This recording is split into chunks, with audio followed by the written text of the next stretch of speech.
Salut tout le monde, j'espère que vous allez bien. On se retrouve aujourd'hui pour une nouvelle vidéo. Ouais, c'est parti. Donc on continue la présentation en fait de la collection DC Renaissance avec donc le dernier tome, Batman Le Chevalier Noir. Je te laisse le présenter en fait. Comme tu dis.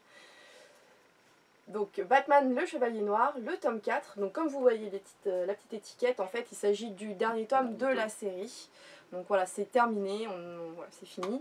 Et dernier. C'est-à-dire qu'en VO ils en ont pas plus que nous en fait.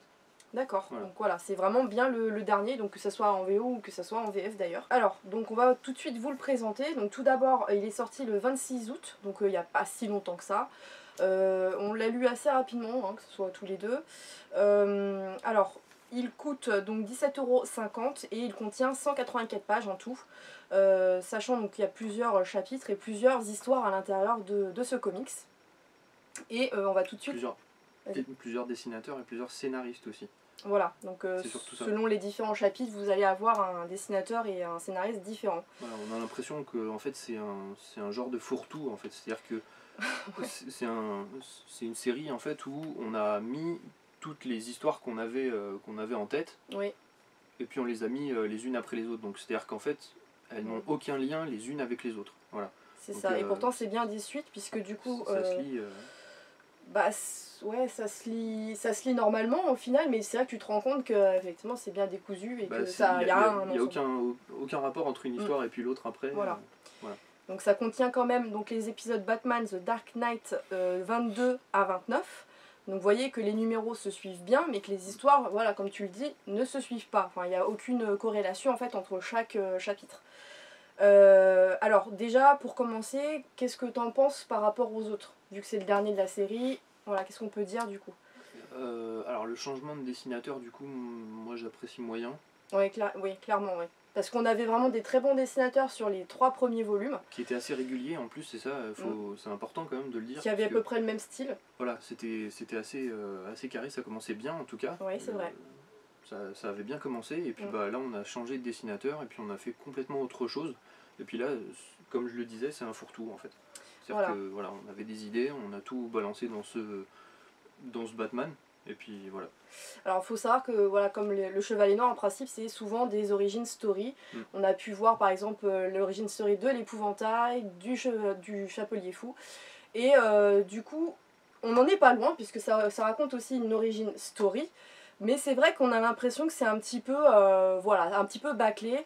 Donc on a du Alex Maliv en fait, donc au dessin, donc pour les premiers chapitres, et voilà, faut aimer. Enfin moi personnellement ce n'est pas un dessinateur que j'apprécie plus que ça.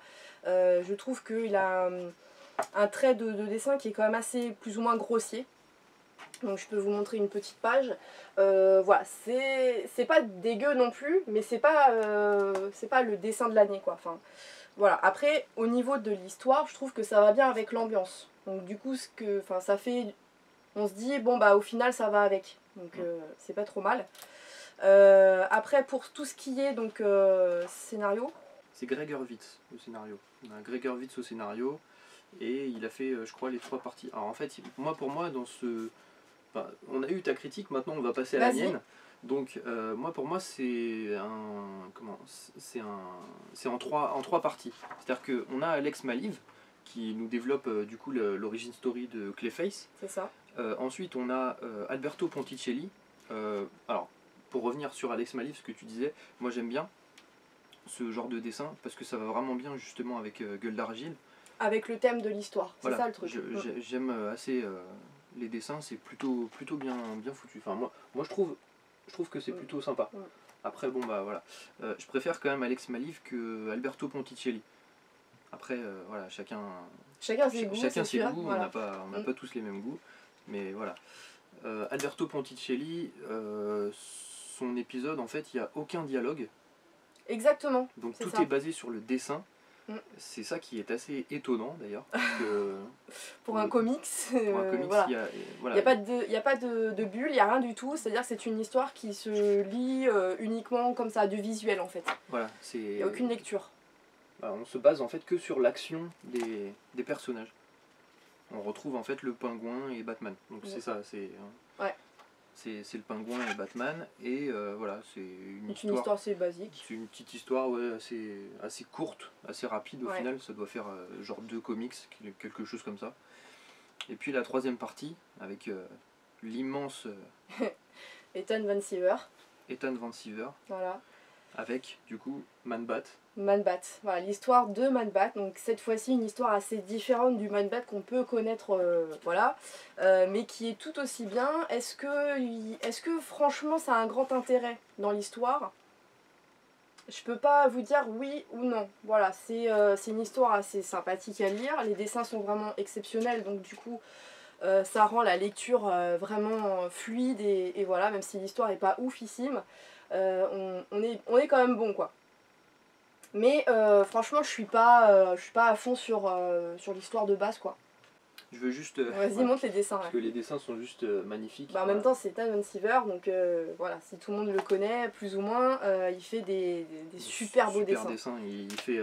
Il a fait du Green Lantern pendant un petit bout de temps. Et Green Lantern, c'est magnifique, quoi. C'était juste magnifique. Bah, on vous en a présenté d'ailleurs, c'était le retour de Hal Jordan sur la chaîne. La vidéo est postée, vous pouvez aller voir, c'est aussi sympa. Ah ouais, c'est magnifique, c'est vraiment génial. Donc on va tout de suite passer en fait on va un petit peu vous raconter l'histoire de chaque chapitre sans rentrer trop dans les détails. Donc comme on vous a dit, le premier plus ou moins chapitre donc, de Alex Maliv au dessin, c'est donc du coup l'origin story de Basil Carlo. Donc voilà. Oui, c'est important de le dire parce que vu qu'il y en a plusieurs, des Clayface, enfin des gueules d'argile du coup, il y a Basil Carlo, Matagen, il y en a eu beaucoup, il y en a eu au moins 5 ou 6 en tout, quelque chose comme ça. Donc c'est important d'en parler, c'est Basil, donc on retrouve bien Basil, donc le tout premier gueule d'argile. C'est ça. Son origin story est bien encadré, bien foutu, bien retracé. On le retrouve depuis qu'il est tout petit en fait, et on comprend au fur et à mesure en fait pourquoi il est devenu comme ça, qu'est-ce qui lui est arrivé, et surtout on arrive à avoir de la compassion pour lui. On voit qu'il est un petit peu torturé, un petit peu voilà. Il n'a pas eu une enfance assez facile. En plus, il passait beaucoup d'auditions. En fait, il voulait être connu et reconnu de tout le monde. Il voulait être une star carrément, une star du cinéma, etc. Et il passait des auditions et tout, mais tout le monde lui disait qu'il avait un physique très basique en fait. Ouais, c'est ça, non mais c'est ça. Qui donnait rien de plus, voilà. Qu'au final son physique et tout ça, il était trop commun et que du coup il passerait pas dans les films, etc. Ça passerait pas. Il a rien de spécial. Voilà, exactement. Voilà. Donc du coup il est jeune et je pense que ça a dû le perturber parce que voilà, c'est ce qu'il voulait devenir. Il voulait devenir acteur et de se faire recaler à chaque fois comme ça, il se disait voilà, c'est chiant quoi, le pauvre, il avait peut-être du talent et tout ça, mais un physique trop commun, et du coup voilà. Donc là on le découvre jeune, donc on le suit carrément même à l'école, etc., ses amis, voilà, on le retrouve avec sa famille, ses parents, donc c'est pas non plus facile d'ailleurs du côté de sa famille, et voilà, donc on le voit ici en train de d'essayer de passer une audition. Donc voilà, c'est limite un petit peu il se fait un petit peu foutre de lui quoi. Et donc là, on passe de l'audition en fait à carrément quand il est plus grand. Et on le voit avec... Le pingouin. Le pingouin. Alors, c'est en fait le pingouin qui lui donne en fait une espèce de cube d'argile. En fait, ce cube d'argile va faire qu'il va devenir Clayface, etc. Voilà, et en fait, il pensait pas, en prenant ce cube, devenir... Voilà, le pingouin ne l'avait pas forcément mis en garde par rapport à ce pouvoir qu'il allait... Parce que c'est un pouvoir, hein, il peut se transformer à volonté. Et du coup, il pensait pas devenir comme ça. Donc la première chose qu'il pense, c'est que ça lui fait peur au final. Ça lui fait peur. Et en plus, il a un apprentissage à faire puisqu'il va devoir apprendre au final à se servir de ce pouvoir. Parce qu'à ce qui paraît, c'est très dur à contrôler. À rester, par exemple, s'il se transforme, à rester... comme il le souhaite en fait, ça demande une volonté assez énorme. Voilà. Alors ça c'est juste un épisode en fait du flashback que lui-même raconte en fait, puisqu'il est enfermé avec un de ses co-détenus qui était fan en fait de Basil Carlo au cinéma. Ouais. Du coup parce que en devenant Clayface en fait il peut se transformer en n'importe qui, donc il arrive à finalement impressionner les juges de l'audition, et du coup il arrive à faire des films, etc. Donc il a des fans, forcément, qu'il retrouve après par la suite. On passe ensuite au chapitre suivant, donc, qui cette fois, comme tu l'as dit, a été dessiné par Ponticelli. Voilà, Ponticelli, avec Greg Hurwitz. Et donc cette fois-ci, c'est ce qu'on vous avait dit, il n'y a aucun dialogue. Rien du tout, que dalle. Voilà, il faut se baser sur ce qu'on voit et comprendre bien sûr le déroulement de l'histoire avec uniquement des images. Donc c'est pas trop compliqué puisque ça reste une histoire assez basique. On suit en fait une espèce de famille immigrée au final et qui vient en fait en Amérique. Ouais, c'est ça, en fait ils viennent à Gotham tout simplement. Ouais. Pour vivre mieux quoi en fait, parce qu'ils sont un petit peu exploités là où ils sont. Et voilà. Et pour le dernier du coup chapitre qui pour moi était quand même le meilleur, c'était avec le Man-Bat, donc dessiné par Ethan Van Sciver et toujours Greg Hurwitz au scénario. Et là honnêtement bon, les dessins relèvent carrément le niveau en fait de ce qu'on peut voir dans les 2 premiers chapitres. Et puis là on a quand même une histoire qui est un petit peu plus costaud on va dire que ce qu'on avait juste avant. Et donc qui est vraiment, vraiment génial également. Donc là on retrouve le Man-Bat, mais pas le Man-Bat de Kirk Langstrom, mais du coup Man-Bat, donc son père. Voilà, c'est son père qui se transforme en Man-Bat. Il lui vole au final la fiole en fait qui permet de se transformer. Le remède. Et son père veut essayer d'en faire un profit au final, puisque lui c'est un businessman et voilà, il est assez connu et tout ça. En fait, il utilise le sérum là, du Man-Bat, il l'utilise sur lui. Donc on parle de Abraham, hein, son père, à Kirk. Et du coup il l'utilise sur lui pour devenir un Man-Bat plus puissant, plus fort. Et il va s'attaquer à des gens... des sans-domicile surtout. Exactement. Pour se nourrir en fait, parce qu'il a besoin de sang du coup. Et voilà. Bah du coup il prend des SDF pour pas trop se faire remarquer puisque en SDF c'est surtout que voilà, il a une haine assez profonde en fait, le père de Kirk, Abraham du coup, Abraham Langstrom, il a une haine assez profonde envers les gens qui sont sans travail et sans domicile. Ouais, les grouillots quoi en fait. C'est un peu ça quoi. Pour lui c'est ça, hein. Les gens qui ne sont pas à son niveau, c'est forcément des gens qui servent à rien. Voilà, c'est des gens pour lui qui ne participent pas à l'effort commun. C'est Dixit, voilà, c'est ce qu'il dit. Hein, ouais, directement. C'est ce qu'il dit. Voilà, donc là on le voit en train d'ailleurs d'attaquer un SDF. Donc voilà, des magnifiques dessins, comme d'habitude. On ne peut qu'apprécier ce genre de dessin. Et donc bien sûr Batman va mener l'enquête, lui qui au début pensait que c'était du coup le fils, va vite s'apercevoir que ça ne l'est pas et c'est le père finalement. Donc c'est assez étrange. Et donc voilà, Batman qui est magnifique, des pages, on pourrait vous en montrer, là à chaque fois que je tourne la page j'ai envie de vous le montrer. Voilà, donc c'est génial. Donc voilà pour du coup ce comics, on va pas vous en dire plus parce que voilà, c'est quand même assez sympa à lire, donc bon, on s'arrête là. Donc juste à la fin, on voit que c'est plus Ethan Van Sciver, ou alors il y a une petite baisse de niveau. Ouais. On voit que c'est un autre dessinateur en fait. Alors, et qui n'est pas posté, si. Ah si, George Lucas. Donc il y a Ethan Van Sciver et George Lucas. Donc et là on voit bien sûr... George Lucas, hein, évidemment, pas le George Lucas de Star Wars. Hein. Non, bien. Le dessinateur du coup. Et là on voit effectivement que le dessin est un peu plus grossier. Bien sûr que Ethan Van Sciver, parce que Ethan Van Sciver c'est assez... Voilà, des dessins assez précis et magnifiques. Mais ça n'engage en rien Voilà, c'est quand même bien à lire, c'est beau à voir, donc il n'y a pas trop de problèmes. Donc, du coup, ça se termine comme ça. Comme d'habitude, on a une petite galerie donc, de couvertures. En noir et blanc. Donc en black and white. C'est des couvertures alternatives, bon, on n'en a que 2. Malheureusement, il n'y en a que 2, effectivement. C'est pas riche en fait en bonus. Hein. Ouais, c'est un peu pauvre. C'est un petit peu pauvre. C'est un peu pauvre, mais bon, au moins on en a, parce que je me rappelle certains où il n'y en avait pas. C'est ça, exact. Il n'y en avait pas du tout, donc comme ça c'était réglé. Même pas de couverture ou quoi que ce soit, c'était vide. C'était les couvertures alternatives 22 et 23, d'Alex Maliv du coup. Alex Maliv, donc qui est pas trop mal en noir et blanc, j'aime bien. Ça passe bien. Ouais. C'est sympa.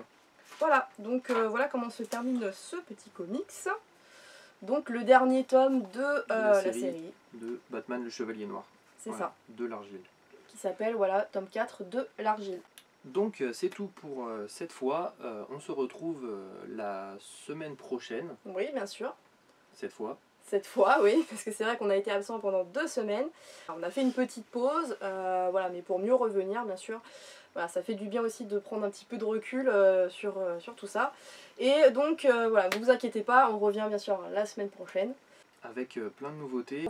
On voulait faire, je pense qu'on va le faire dans tous les cas. Du coup, c'est une nouvelle vidéo. Donc un format... un nouveau format. On essaye de varier un petit peu le contenu parce qu'il y a beaucoup de Batman en France et partout d'ailleurs. C'est ça. On adore Batman, ça c'est une évidence, sinon on n'en présenterait pas autant qu'on en présente. Voilà. Mais on veut essayer de se diversifier et surtout... Essayer de changer un petit peu les personnages, quoi, parce qu'il n'y a pas que Batman en fait. Hein. C'est ça. Mais c'est surtout qu'en fait on a d'autres... On a des millions d'autres choses en fait qu'on pourrait présenter et voilà. Et c'est surtout qu'on a envie de présenter des choses qu'on aime et qui ne sont pas forcément uniquement du DC ou voilà. Ou du Batman. Voilà, ou du Batman. Il y a vraiment énormément de Batman. On vous a présenté quelques comics qui changeaient un petit peu de l'ordinaire, donc Assassin's Creed, les Ghostbusters, les Simpsons, etc. Le tome 2 d'ailleurs d'Assassin's Creed arrive bientôt. On l'a déjà, on n'a plus qu'à le lire. Voilà, donc ça, vous inquiétez pas, ça arrivera aussi. Voilà, on essaye un petit peu de diversifier et de faire des choses qu'on aime aussi, pourquoi pas. Parce qu'il n'y a pas que du DC, même si on aime énormément DC. Donc on va essayer de faire des choses qu'on aime, mais qui sont un peu différentes. Donc voilà, donc on compte faire une espèce de vidéo, nouveau format de vidéo. Donc ça sera les personnages cosmiques, enfin les runs cosmiques. Les runs cosmiques, donc ça sera donc des comics basés sur le cosmique, voilà. C'est vrai que Marvel, je suis pas fan de Marvel, voilà, vous le savez, je pense, à force de l'avoir dit, tout le monde le sait. Mais il y a ce côté cosmique chez Marvel qui est juste énorme, qui ressort beaucoup. Tu peux pas passer à côté, en fait, c'est pas possible. Voilà. L'univers cosmique de Marvel, si tu passes à côté, tu connais rien, quoi. C'est pas que tu connais rien, c'est juste que chez Marvel c'est un côté vraiment vaste. Voilà, ils ont vraiment fait beaucoup de personnages. Parce qu'au final tout est lié, tous les héros de la Terre qui sont sur sur Terre 616, enfin, voilà, dans l'univers Marvel, sont liés en fait de près ou de loin à tout ce qui se passe autour dans la galaxie, dans l'univers. Oui. Donc, vous avez Iron Man va dans l'espace aussi, il participe avec les gardiens. Les gardiens. C'est vrai on a tout l'univers des mutants qui a en fait comme père Apocalypse, donc le père de tous les mutants, qui est lui-même une création des Célestes. Une création des Célestes. Enfin bon voilà, c'est énorme, c'est juste varié, c'est... Voilà. Et moi en tout cas ça me tenait à cœur de vouloir faire ce genre de vidéo parce que moi j'adore tout ce qui est cosmique, c'est vraiment quelque chose qui m'attire, j'aime en savoir plus et voilà. Toi aussi c'est exactement la même chose et du coup on a commencé à lire du cosmique chez Marvel et pour nous c'est ce qu'il y a de plus intéressant d'ailleurs chez Marvel.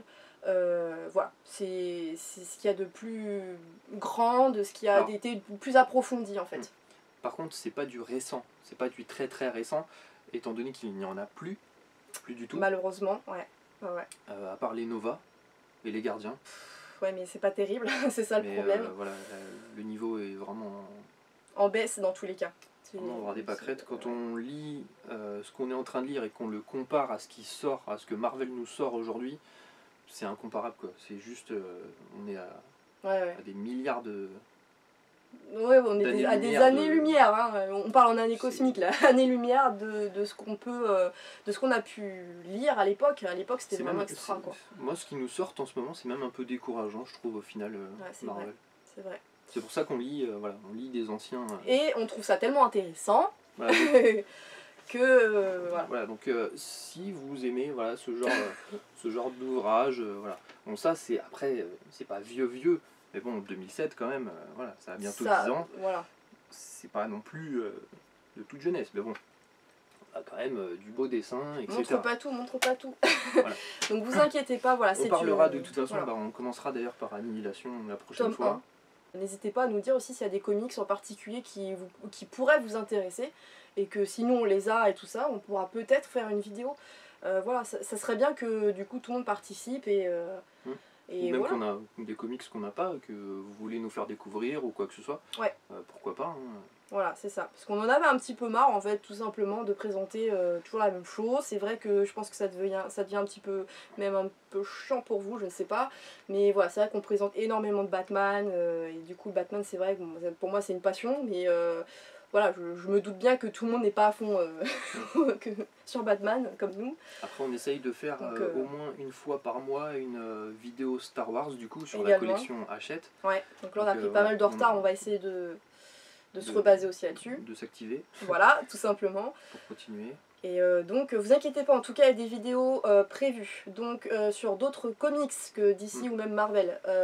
Donc voilà, ça vous donnera un petit peu plus de comics un peu différents. Et puis voilà, on va commencer cette nouvelle émission. Dites-nous dans les commentaires bien sûr ce que vous en pensez. Comme je vous ai dit, donnez votre avis. Vous êtes là pour ça. Et puis voilà quoi. Deuxième annonce, dites-nous aussi dans les commentaires si vous voudriez qu'on fasse une vidéo spéciale avec un thème précis pour les 1 an de la chaîne YouTube Jokes on You. Voilà. Voilà. Parce que ça fait 1 an. Là, si vous nous laissez un message, normalement, ça doit être un pavé. Je dis ça, je ne dis rien. Non mais voilà, c'est... Pour être un peu sérieux, voilà, c'est... Ça fait 1 an qu'on a posté la première vidéo. Oui, c'est ça. Parce qu'en fait, ça faisait... Qui était en fait l'unboxing Assassin's Creed. Voilà. C'est ça. C'était donc le 22 octobre 2015. 2015, c'est ça. Voilà, donc ça fait un peu plus d'1 an maintenant, aujourd'hui là. Oui. Donc voilà, dites-nous tout simplement si vous aimeriez une vidéo en particulier. Je sais pas, ça peut être une FAQ, ça peut être n'importe quoi. Voilà, ou même si vous désirez pourquoi pas un petit concours, je sais pas, gagner un petit comics. Ah là, si tu dis concours, tout le monde va se ruer dessus, c'est évident. C'est évident, non mais des fois une FAQ ça peut être vraiment sympa, puisque du coup, voilà, si vous voulez en apprendre plus sur nous, ça peut être cool. Après, si c'est un concours, là pour l'instant on n'a rien prévu, donc tu t'avances en disant un concours, mais derrière on n'a rien, tu vois. On est à poil. On est à poil. Non mais je sais pas, ça peut être sympa. Voilà, donc dites-nous en fait tout simplement ce que vous désirez pour, comme vidéo pour les 1 an de la chaîne. Ça peut être une FAQ, ça peut être voilà, un petit concours, ça sera par contre un petit concours, hein, peut-être un petit comics ou quelque chose comme ça. Mais sinon, voilà, dites-nous ce que vous voulez, il n'y a pas de souci. On peut mettre en concours le Marvel Universe numéro 5, spécial Nova, le spécial foireux. Voilà, avec la partie Doctor Strange, vous savez, au début, où ça mais faut que tu le montres. Il est fermé. Ah non, il est là. Pas fermé. Alors, je vous explique quelque chose, je pense que... Attends, j'attends qu'il revienne. Donc, en fait, voilà. Si vous êtes abonné à notre chaîne, vous êtes peut-être aussi abonné à Comics Play. Je le cite tout simplement parce que lui, il a marqué un message sur Facebook en disant qu'il avait reçu, donc du coup, celui-ci, vas-y, tu peux le montrer. Donc, le... Coucou Clément, on a la même. Donc en fait, il nous a expliqué, faites attention quand vous achetez le Marvel Universe, il y a un petit souci, voilà, il y a un gros souci en fait, puisqu'il s'agit en fait d'une saga complète sur Nova, et on retrouve une grande partie de Doctor Strange dedans, un vieux en plus, un truc classique, donc on s'est dit... voilà, moi je lui ai mis un petit commentaire et j'ai dit comme on doit l'acheter, je ferai attention en l'achetant. Sauf que moi et ma mémoire de poisson rouge, etc. Je me suis dit, je l'ai vu, je l'ai pris et je me suis dit non mais je pense pas que ça doit être pareil et j'ai pas regardé, tu vois, même pas là, j'ai la flemme en fait de faire ça, carrément, pour moi c'est ça, la flemme de faire ça. Et du coup quand je suis rentrée, j'ai ouvert, j'ai vu la première page et je me suis dit putain, je me suis fait avoir aussi quoi. Donc il faut savoir que normalement c'est une saga complète sur Nova, que du coup il y a dû avoir un petit problème d'impression chez Panini. Il faut savoir qu'ils vendent, on a été voir à Album Comics, ils vendent donc ces comics sans le problème en fait, hein. Il y a bien la saga complète. Je pense qu'ils ont renvoyé le lot foireux, qui était complètement foireux et qu'ils ont pris du coup les bons, ou alors ils ont prévenu directement Panini, je sais pas comment. Je sais pas. En tout cas Album avait les bons. Oui, Album avait les bons, par contre là où je l'ai pris du coup, parce que comme on va pas forcément tous les jours à Album, je prends les petits mensuels comme ça dans un kiosque assez banal, et là du coup voilà, j'ai pas du tout vérifié. c'est comme ça, et le problème c'est qu'ils étaient tous comme ça. Je suis repartie vérifier, ils étaient tous comme ça. Donc ne vous faites pas avoir si jamais vous ne l'avez pas encore acheté et que vous le souhaitez, c'est là, et franchement faites attention. Nous on le garde parce que du coup, il faut savoir que les problèmes d'édition, donc les erreurs d'édition, etc. C'est collector. C'est collector, voilà, tout simplement. C'est vrai, c'est véridique. Non, pas du tout, en fait, c'est pas du tout, c'est juste pour les aventures du Docteur Strange en fait. Non, non, c'est pas vrai. Ah non, moi non. Personnellement, j'aime bien, y a pas de souci, mais j'aurais bien voulu avoir la saga complète de Nova, quoi. C'est surtout ça. Même si, bon, c'est pas un truc de fou non plus. Mais du coup, non, c'est collector, donc on le garde quand même. Voilà, toutes les erreurs d'édition, voilà, c'est comme, tu te rappelles le Batman là, qui avait été mal oui. Avec la couverture. Je confirme. Qui s'est revendu très cher. Il s'est revendu extrêmement cher. C'était en plus une hardcover, il me semble. C'était une hardcover avec le Joker, la tête du Joker dessus en fait. Ouais, qui était variante. C'était une variante. Il me semble qu'il n'y en avait que 500 exemplaires, je crois même pas. Peut-être bien, ouais, quelque chose comme ça. C'était une erreur en fait de couverture tout simplement. Ouais, ils sont bourrés de couverture si vous voulez, et ils avaient vendu les couvertures. Et les gens au début s'étaient pas aperçus. Ça s'est revendu à plusieurs centaines d'euros pour certains. Ouais, c'est ça. Bon, du coup, pas celui-là alors. Donc, du coup, pas celui-là. Tout ça pour rien en fait. Bon, voilà, et bah écoutez, on se retrouve la semaine prochaine pour une nouvelle vidéo. N'oubliez pas de mettre vos commentaires, bien sûr, en dessous ou sur Facebook, il n'y a pas de souci, on prendra tout en compte. Et on vous dit à la semaine prochaine. Salut tout le monde!